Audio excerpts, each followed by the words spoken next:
Ayan! Hello guys! Welcome to my vlog. So bago ko po umpisahan ang vlog na ito, samahan niyo po muna ako magdasal sa ngalan ng Ama, ng Anak, at ng Espiritu Santo. Amen. Panginoon, Ikaw ang may likha ng lahat. Ikaw ang tanging tagapagligtas namin. Ang tanging nag-iisang Diyos na bukod tangi sa lahat. Maraming salamat po, Panginoon, sa mga biyayang pinagkalaob niyo po. Lalong-lalo na po sa araw-araw, pagising namin, hanggang sa pag-uwi namin sa aming mga tahanan.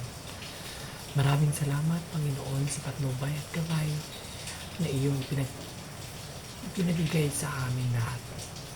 Patawarin niyo po kami sa aming mga kasalanan, lalong-lalo na po yung mga nasaktan namin.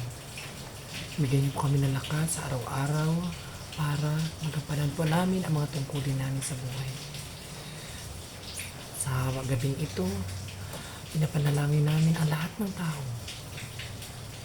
Ang kapayapaan dito sa Pilipinas, kapayapaan dito sa simbahan, kapayapaan sa pamilya, kapayapaan sa kaibigan, kamag-anak, trabaho, lahat.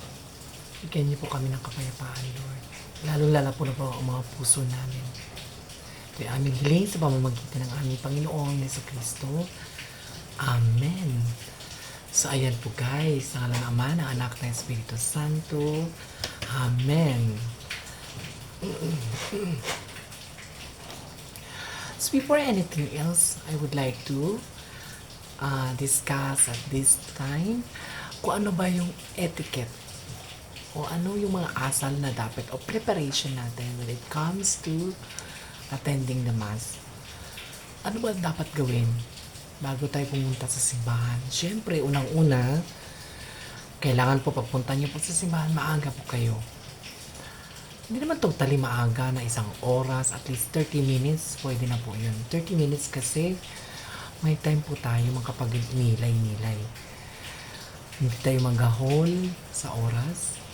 Nagmamadali tayo. At importante po yung alamin po natin. Pangalawa, yung reading.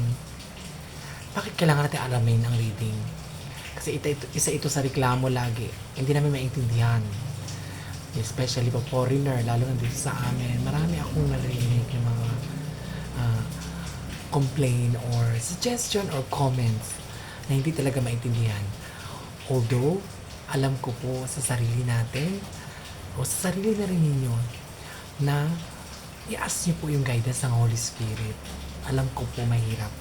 Kaya nga po, maaga po dapat kayo pupunta sa misa. Alamin niyo po yung reading in the beginning.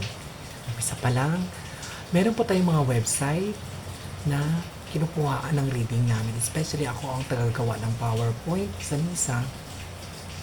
UCCB or the United States Catholic Readings. Ayun po yung UCCB.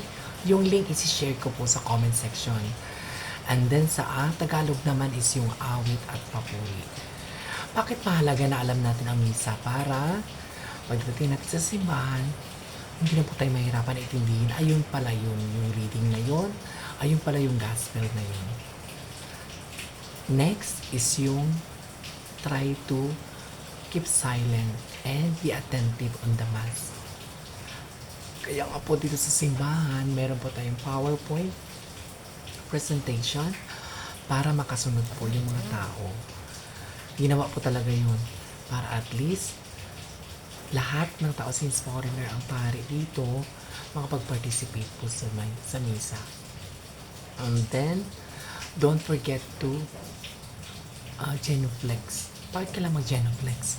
Sign of respect po yan. Especially kung may Gloria, may part ng Gloria na mag-genuflex. May part din sa misa na mag-genuflex po tayo. So, alamin niyo po ang mga part. So, may nakalagay naman po sa PowerPoint yan na all bow, please kneel, like that. So, next is yung fasting. Bakit importante yung fasting? At least 1 hour. Hindi po pwedeng kumain at least 1 hour. Pero kung may iniinom ng gamot, may exemption po yan. So, ayun lamang po. And then, sa buong entire mass, kailan mo participate po tayo. Yan po ang ah, isa sa mga importanteng bagay para aware po tayo sa mga nangyayari sa misa. So yun lamang guys, and thank you and see you on my next vlog.